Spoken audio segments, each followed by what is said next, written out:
Chapter 1: The Mining Colony and the Condor. SS-19 is seen offline while the Condor is floating through space. His protocol counterpart looks as if he had been scrapped, as his head and plating is missing. A motionless young man dressed in a Jedi robe and cloak can be seen laying unconscious. He has blonde hair and blue eyes. The young man would be known as Ghost Longstaff. Another more mature man with medium gray hair, also in Jedi cloak and robe, laid on the other side of the ship unconscious. The captain and co-captain could not be seen on the ship. SS-19 turned online and made a coo sound. It investigated the area. It would head to the top of the ship and make some much needed repairs. SS-19 moved downstairs, then would fix several other parts of the ship before heading into the main cockpit. SS-19 would power up the ship and slowly move the ship towards a mining facility. Ghost Longstaff is passed out in the med bay.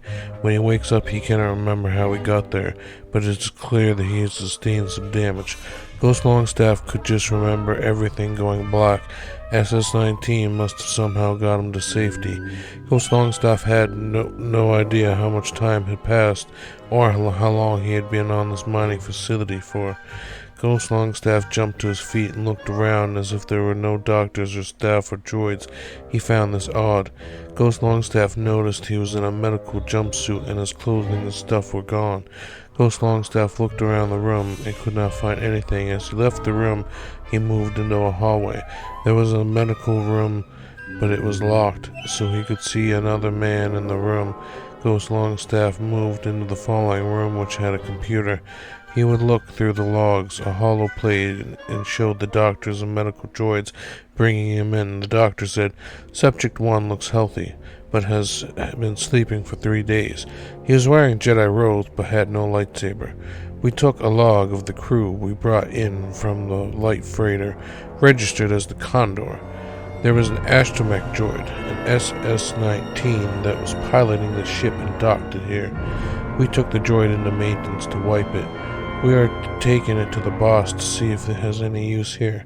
The protocol droid looked like it had been taken apart by someone or something. We put it in the droid repair to try to resurface it and give it some upgrades.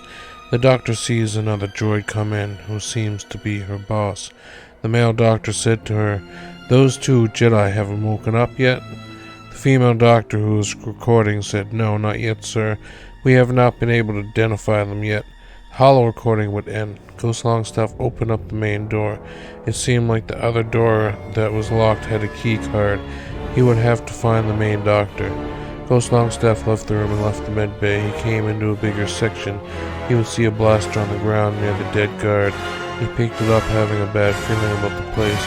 Ghost Longstaff would make his way to the main terminal. He could see nothing but space outside the window.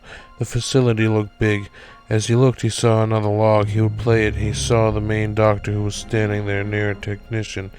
The doctor said, "There's been a major leak in mining area 2. A worker died. We have quarantined the zone." The technician then said, "I've heard a few of the mining droids went rogue and killed a few workers as well. This place has a lot of hazards. They should be giving us danger pay." The holo recording came to an end. Ghost Longstaff would hack into a camera footage he saw of 2 different doors that led to other parts of the mining facility. Ghost Longstaff saw 2 sectors leading to ships. One was strapped to the Condor, in the other there was no ship present, which Ghost thought was weird. Ghost Longstaff saw a room attached to this one which looked like a holding cell. As he looked inside, he saw a man standing inside the prison cell who looked like a smuggler. The man had dark hair and pale skin. It would be Sakisto Horton, but Ghost Longstaff did not personally know the man or even recognize him. Ghost Longstaff took a breath and figured that it would be the best place to start.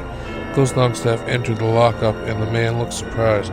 Sakisto said, "I didn't expect to see anyone ever again." Ghost Longstaff asked, "What do you mean by that?" Sakisto replied, "When I heard the screams of the staff and the guard droids and the alarm systems, I figured everybody was dead." Ghost Longstaff asked him, "What are you doing here? How did you end up in that cell?" Sakisto replied, "The mining facility is owned by the Hutt's cartel. Let's just say I'm not on the good side of the Hutt, so I ended up in this cell." Ghost Longstaff then said, "You know how to get out of here?"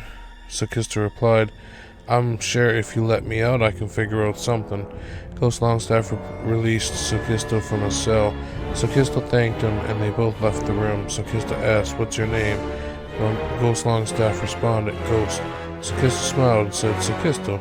Sokisto went to the main control and said, "Hangar bay doors are locked, and only the ships docked here are locked down." Ghost Longstaff responded, "How do we get it open?" Sokisto then said, "We're going to have to rewire power to that side of the station. Something's drawing power and it needs to be manually shut off. I can't do it from here." Ghost Longstaff scratched his head while Sokisto said, "We got to get to the maintenance bay and to the mining shafts. There are 3 of them." Ghost Longstaff said, "What would be in the maintenance bay?" Sokisto responded, "Mostly big machines, mechanics if any are alive, broken down droids and parts. I suggest going there and seeing if we can find anything of use. Mining shafts might be a bit harder if you have several rooms before you reach the mining area.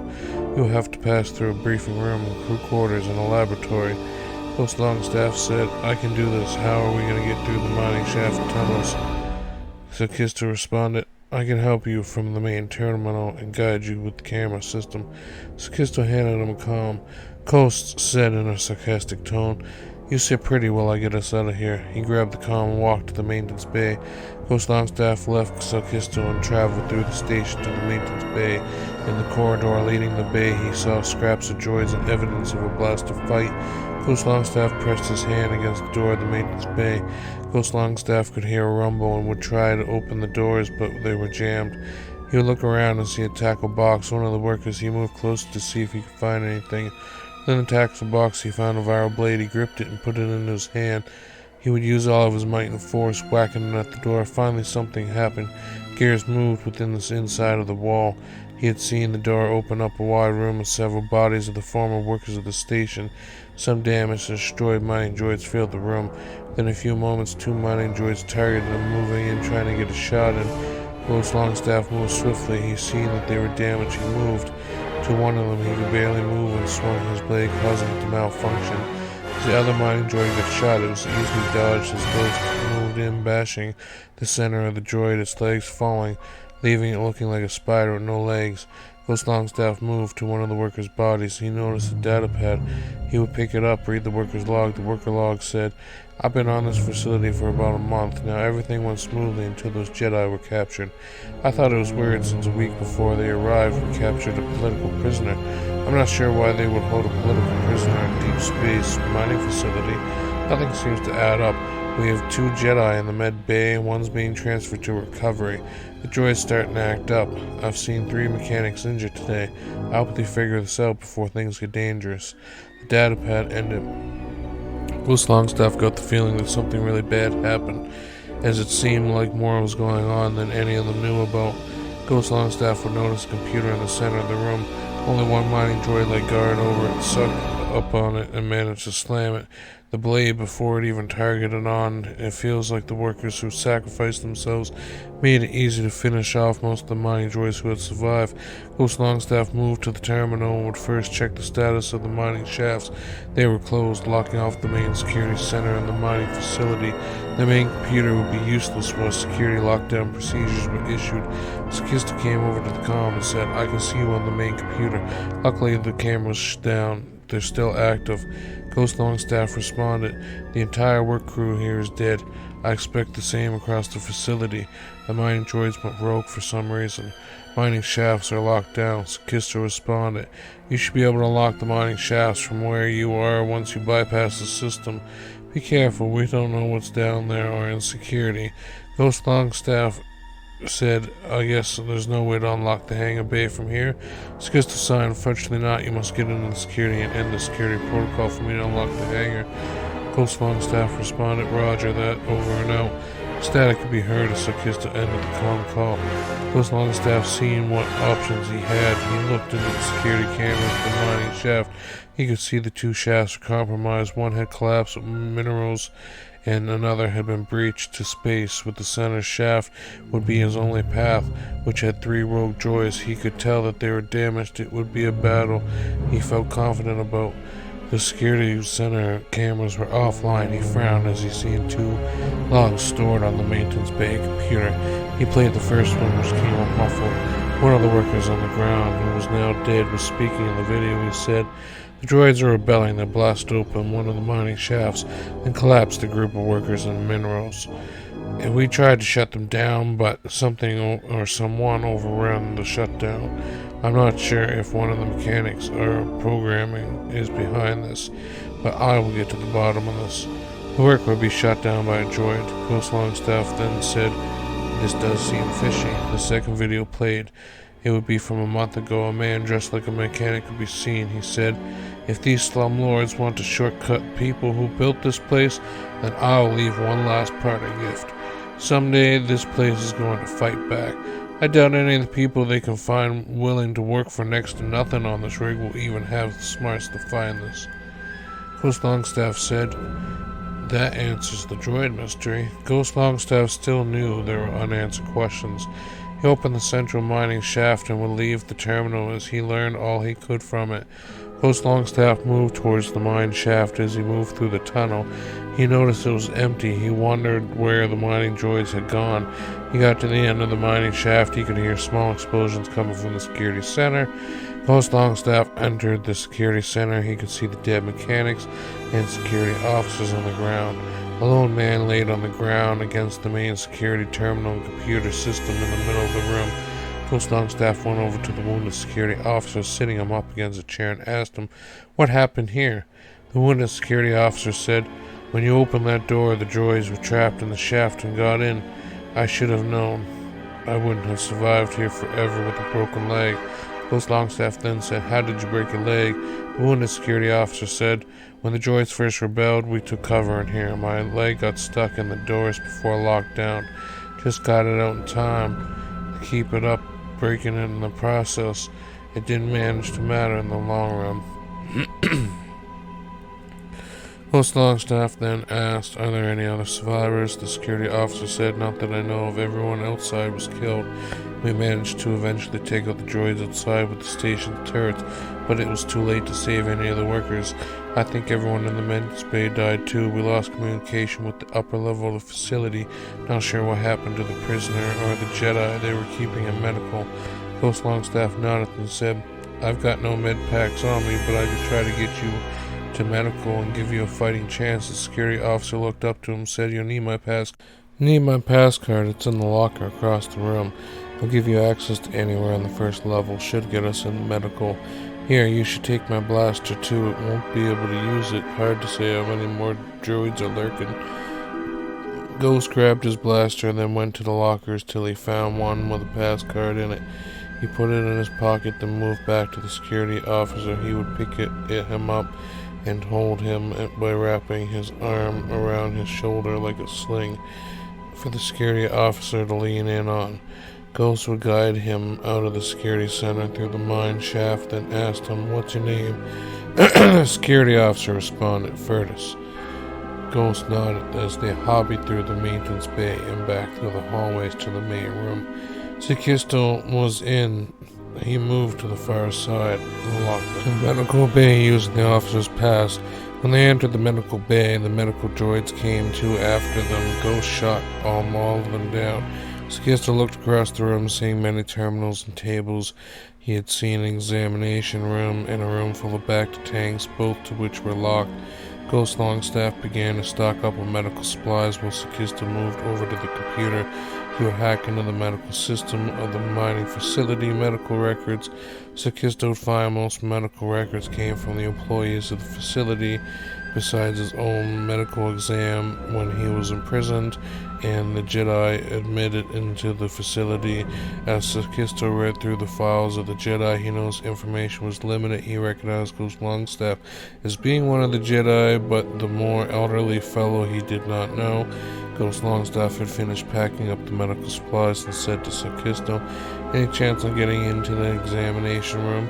Sikisto nodded. He would open the exam room for Ghost Longstaff. As he plundered the room, Sikisto would investigate further, checking in on all the camera feeds from their floor, and came across some video files. Sikisto would check the first video, stored it with no interest. As he scrolled through the videos, the last one would interest him. titled The Jedi. Augusto seeing the doctors and security staff standing around as Ghost and the elderly Jedi man were brought in on stretchers. One security officer said, "Only 2 Jedi live, found on board, not the crew that we were expecting to find on the ship, as it belongs to a smuggler named Brando Silva. We have taken the astromech droid to the second level of the technician to look at it to see if we can gain any more information on the crew manifest." Another security officer said, "I want these Jedi under strict watch. Kenneth the Hutt has put on a large bounty on the Jedi." The video came to an end as Sakisto finished watching it. Ghost Longstaff came out of the examination room and said, "I found an employee passcard that should help when we travel to the next level." Sakisto would open the final door. As the 2 of them walked inside, they would see 2 empty bacta tanks in the middle of the elderly Jedi who soon came with Ghost. Sakisto asked, "Who's that?" Ghost Longstaff scratched his head and said, "I'm not really sure, to be honest. I can't remember a lot of things before arriving here. My head is still a little fuzzy." Sakisto nodded, then said, "I don't think we should leave them here." Ghost said, "Let's get them out of there." They would drain the tank and pull the elderly Jedi onto a stretcher and wheel him out of the medical bay. Sakisto and Ghost returned to the main computer and would lock the elevator to lead to the upper level. They would unlock the hangar bay. Sakisto said the second level was like a maze, stick close together. Ghost nodded as they traveled to the elevator and took it up to the next level. Steel platforms made up of paths making up to the second level. As the doors opened, Sakisto led them down a hallway, bypassing many rooms. When they had stopped, a factory droid stopped him in his path and picked him up by the scruff of his shirt and tossed him across the hallway behind Ghost Longstaff. Ghost Longstaff took several blaster shots at the factory droid, which began to wrestle with him, forcing Ghost to drop the blaster. Sakisto got up and would move to the stretcher to a safe place. The droid almost knocked Ghost off the ledge of the walkway. Sakisto shot the droid in the back, which distracted him. A group of mining droids came down the walkway, which began shooting in their direction. Ghost would find himself drawing the viral blade, swinging at the droids, which seemed to be tougher than the mining droids. Sakisto began to fire back at the mining droids. They would begin to get overwhelmed by the droids. When the elderly Jedi woke up, he would hear blaster shots and come to his feet and put his hand out and force push, send the mining droids flying. Ghost would be overpowered by the factory droid when Sakisto would draw its attention with his blaster. The elderly Jedi picked up a piece of scrap metal and plunged it into the weak spot on the droid armor with a sharp end of metal, which would kill the droid from within. It would fall back, falling off the platform. Sakisto, before anyone could say, said, "We need to get out of here quick. Everybody follow me." Sakisto led Ghost, Longstaff, and the elderly Jedi through a maze. They could hear some doors opening and blaster fire. They would move into the hangar. Sakisto moved to the security panel at the door and looked and took a deep breath. Ghost Longstaff moved into the main control room where he would see SS-19, which felt cold, motionless, and was offline. Sakisto moved to the main computer, but the elderly Jedi stood next to Ghost and said, "That's the droid who brought us here and saved our lives." Ghost nodded, not exactly remembering. The elderly Jedi said, "You don't remember, do you? That's okay, I'll catch you up to speed when we get out of here." Ghost responded, "We better bring that droid with us." Sakisto then said, "I've unlocked the ship. You guys come from the hangar's lockup. I'm not sure if there's any threat down there as the cameras here are offline." At that moment they heard a rumble as the ship jumped out of hyperspace. It would be a large dead-looking ship that resembled the Opticon. It would dock on the other side of the station looking at the guest hangar bay. The elderly Jedi said, "We need to get out of here as fast. Hurry." The elderly Jedi left, head downstairs. Sakisto said, "Whatever that rumble is, I've got to agree with our friend. Let's get out of here." Sakisto left the room next to Ghost, would lug SS-19 out of the control room down the stairs. The elderly Jedi would pick up one of the dead workers' blasters and begin holding off the mining droids who tried to prevent them from leaving. Sakisto would run to the cockpit to fire up the ship and prepare for leave. On the other side of the hangar, the smell of death lurked onto the mining station as the dead crew of the Federation naval men fell into the station. A man dressed in the black Jedi garbs with a cyborg-looking faceplate and looking glass entered the station, known as Darth Iridian. The mysterious Sith would begin his descent into the mining facility, which was now just as dead as the Opticon that looked like the docked at the facility. the Condor would be fully powered up. The elderly Jedi shot down a few more droids, then ran inside the ship's shield, took the remainder of the shots as the Condor ripped out of the hangar bay. The ship sailed out to the space mining facility, gaining speed. Ghost and the elderly Jedi sat in the cockpit with Sokisto. Sokisto said that ship just registered is called the Optagon. I find that hard to believe since that ship exploded in Terrace about 30 years ago. Sokisto responded, Tatooine is the closest planet I am going to set a course to. There was not be much fuel left in this ship. The elderly Jedi responded, Tatooine will probably be the best place for this time. Sokisto asked, I didn't catch your name. The Jedi said, Blade.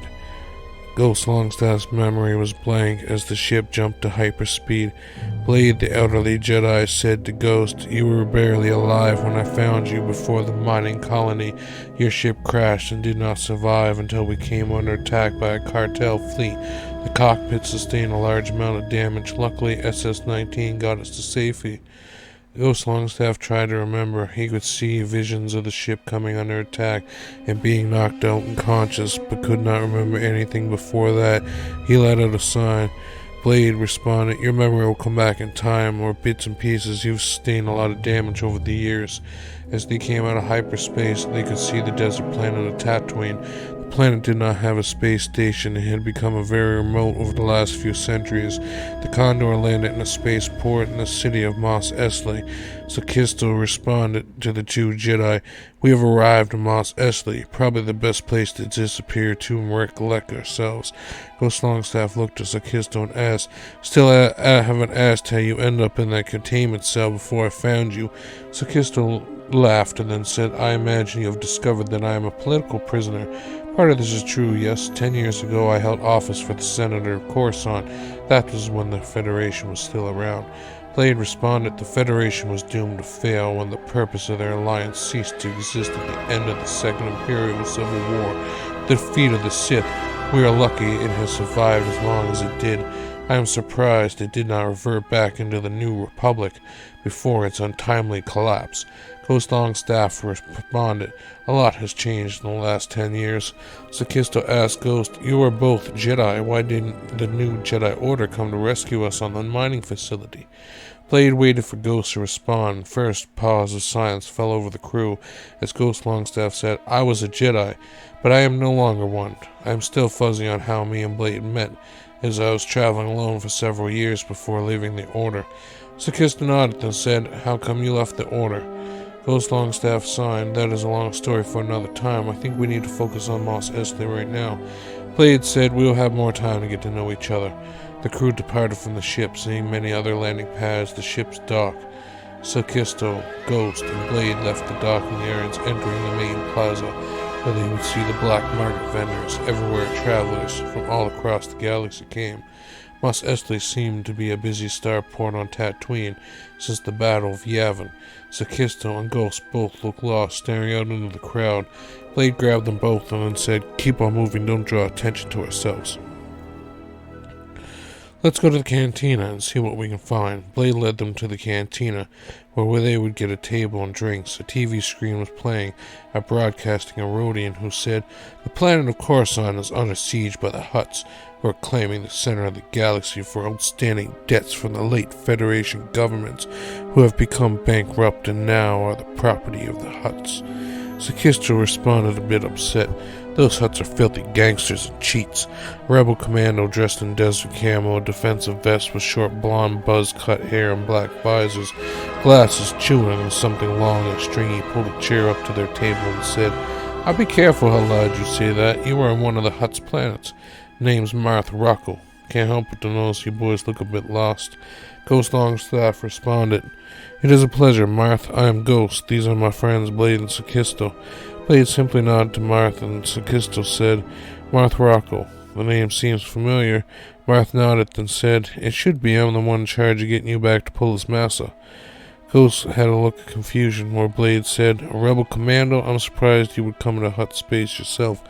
Marth Rocco said, I tracked Sakista's ship to the mining facility of the rebellion. Has some presence here, on Tatooine, so we've been planning a rescue mission since your capture, but you seem to arrive earlier than expected. Sakista responded, I had help from our Jedi friends to escape the facility. Maybe we shouldn't waste much more time and head to the rebel encampment here on Tatooine. Marth Rocco said, we have to disband our camp. Some of the swoop gangs on the Hutt's payroll has caught wind that our rebels are camped out here. If we're not careful to gather in large number and draw attention. Ghost Longstaff said, we got a ship, but not enough fuel to get out of here. Would the rebellion have any ships or fuel? Marth Rocco said, that fighter you would have would be a best chance. We can't spare that thing. I know a guy who might be willing to trade for some fuel. Blade said, I'll go back to the ship to ensure it is well protected. Blade got up and left the cantina. He could sense what Marth was going to say before he even said it. Marth said, we're going to have to be careful in traveling in big groups. I ask that one of you remain here and the other comes with me. Sakista chuckled and said, you're better off taking Ghost with you. Get in any trouble, I'm not as capable as a Jedi or a Rebel commando. Marth looked to Ghost, motioning him to follow him. The two of them got up and left the table, followed by the cantina. Ghost Longstaff could hear Blade's voice faintly as he left the cantina, but he was not close to him. He could still hear his voice, even away. Blade said, you have to cut yourself off from the Force. Very interesting. Why would you choose to do such a thing? Or perhaps this decision was not willing. To most Jedi, to be cut off from the Force is like to feel death. Stop breathing. You have prevailed. I know it has been a short while, but we seem to be connected somehow. Ghost Longstaff said in his head to Blade, how is this happening right now? I thought it was impossible to feel the Force again. All of this feels so weird to me now. Blade responded, do not fight it. Let it happen. Let it flow naturally. You can relearn how to feel the Force again. Marth Rocco would interrupt and talk as they were walked to one of the dealers who had the fuel, which would refocus Ghost Longstaff to the present. Marth Rocco said, you're a pretty quiet guy, Ghost. Seem friendly. I don't know how many Jedi now. Think about it, really. I don't know any Jedi. But a friend of Sakista's a friend of mine. I got a friend who might be able to do us a solid for the fuel. I'm low on tradable goods, but maybe we can work out a deal. He'll fuel up the fighter, so the least we can get you guys back to the Rebel headquarters and pull some massa. Ghost Longstaff focused on the Rebel commando, then said, I hope you know what we're getting ourselves into. Marth responded, don't worry, I've known this guy for years. He's good to the people. Ghost and Marth would walk through Mos Eisley until they came to the outskirts of the city. They would see a fuel yard and a hut inside. A Darrow mechanic was polishing his ship. He knew Marth and said, good to see you again, Marth. I see you brought company. What can I do for you? Marth said in a confident tone, we need enough fuel to fill a light freighter. The Darrow mechanic said, a light freighter. Federation credits won't cover that out here. Got anything to trade? Marth Rocco responded, we're in a bit of a tight on trade supplies. Got any work for us? The Darrow mechanic chuckled and said, I got a few jobs that need to be done. Maybe we can work something out. There's a guy that owes me money here in Mos Eisley. He hangs out in the cantina. His name's Sawyer. I'm not sure, a human guy. Got a drinking problem. Ran a speeder, but never brought it back. Find him, get him to pay up, or return the speeder, arrange payment, something. Second job I need done should be a few miles out of Mos Eisley. There's a group of Jawa camped out. Deliver this payment to them and bring me back my part. The Darrow handed Marth a case of Hutt credits and then said, last job is I need you to venture into the closest Tusken village and get my toolbox back. It was a raid a few weeks ago. I'm missing some vital tools from a kit that is slowly slowing down business. You do these three things, I'll make sure you get your fighter filled up.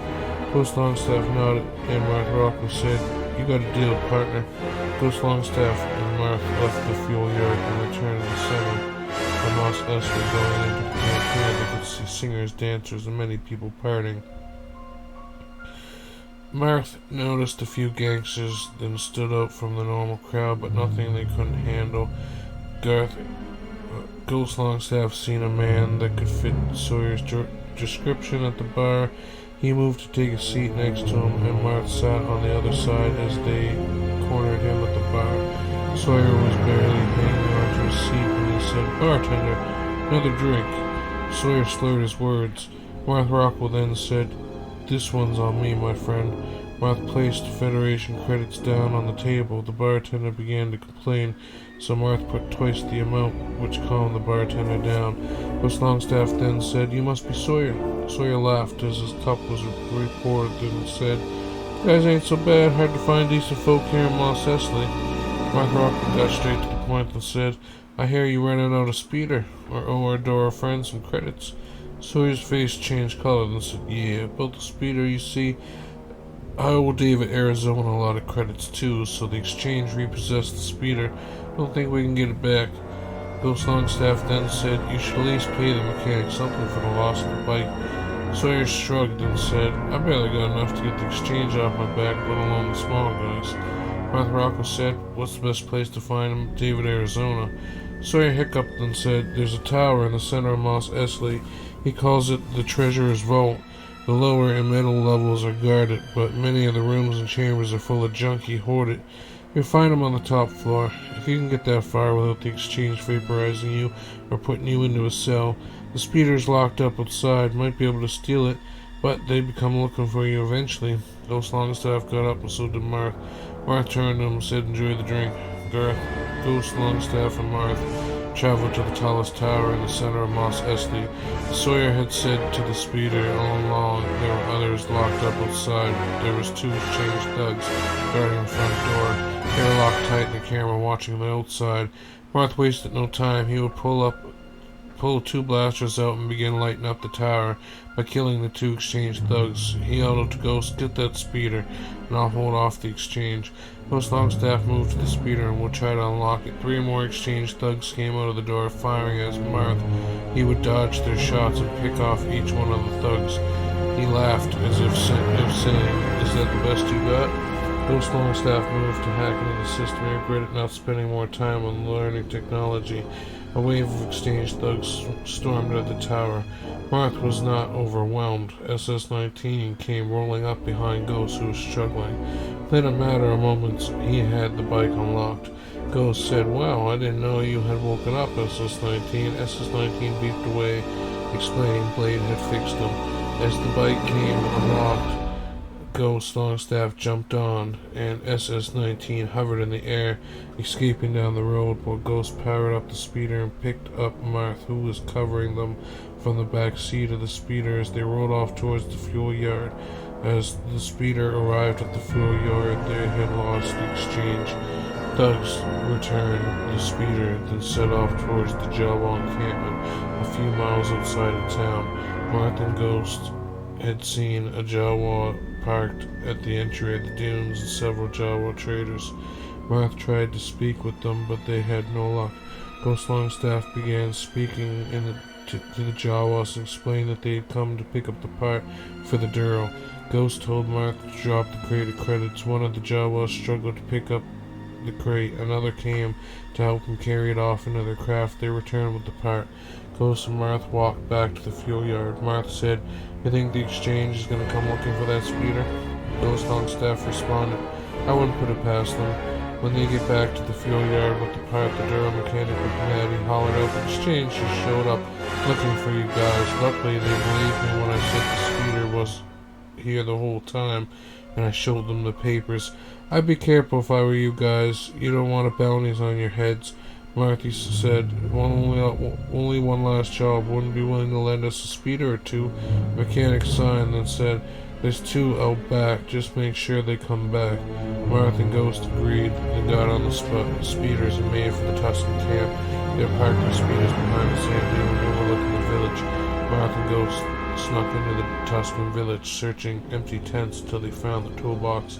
As they were leaving, a Tuscan would spot them and fire off a shot. They fled to the speeder. By the time they arrived, the whole village was armed and shooting out, letting out war cries. Marth and Ghost fled back to the fuel yard and presented the toolbox to the mechanic, who said, "Well done. My droids take the fuel to your ship." Ghost said, "It is called the Condor. Can't miss it. Only fighter docked in the main hangar." The Darrow nodded. Marth said, "Let's get back to Cantina. Let Sakista know." Meanwhile, overlooking Korriban on a space station, Darth Malphus sat at a table. Next to him would be Darth Patar. On the other side of him would be Grand Moff Mary Edison, who sat with several other unknown Moffs. At the other end of the table, a matured Imperial Knight, Jericho, sat. Grand Moff Mary Edison said, "My lords, things are going as planned. We have finished the construction of Bastion, Korriban, Mustafar, Dromund Kaz, and Zyos." Another Moff said, "The construction of cloning facilities have begun in time. Clones will replace the conscripts." Jericho Martov responded, "The Imperial Knights cannot cover all of these systems. Our main duty is the protection of the Emperor." Darth Patar said, "I will personally oversee matters outside of Bastion at the Emperor's command." Darth Malphus, who was now the Emperor of the Imperial Remnant, looked to those gathered and said, "I want a more permanent presence in Thrawn. Make the space pirates submit. Set up bases in Elon and Ashes Ree will also serve as strategic locations in securing Sith space." Grand Moff Mary Edison ordered a motion to the rest of the Moffs to leave and to make precautions on the orders that had just been given. Darth Malphus then said in a semi-mechanical tone, "Grand Moff Edison, I want you to return to Bastion to oversee the operation. I am sure your Moffs are capable of managing Sith space. I have another mission. I will brief you in when you arrive to the Imperial capital." Mary Edison nodded, bowed, then exited the room. Jericho Martov asked, "My lord, what would you have me and the Imperial Knights do?" Darth Malphus responded, "I am going to Zyos to personally oversee the construction of the cloning facilities. I request that you and the Imperial Knights escort me to Zyos." Jericho nodded and said, "We will prepare your transport to Zyos at once." Jericho rose and headed to the hangar. Darth Patar, the only one who sat at the table, responded, "What is your bidding, my master?" Darth Malphus said, "There is a troublesome Mandalorian who is operating as a rogue outside of the collective of the Mandalorian and Hutt Cartel Alliance. I want you to capture the Mandalorian who goes by the name of Reaper Vizsla." Darth Patar stroked his goatee. His dark brown eyes grew narrow and his hair on his head thinner. Darth Patar bowed and left the room and would go to hunt for the rogue Mandalorian.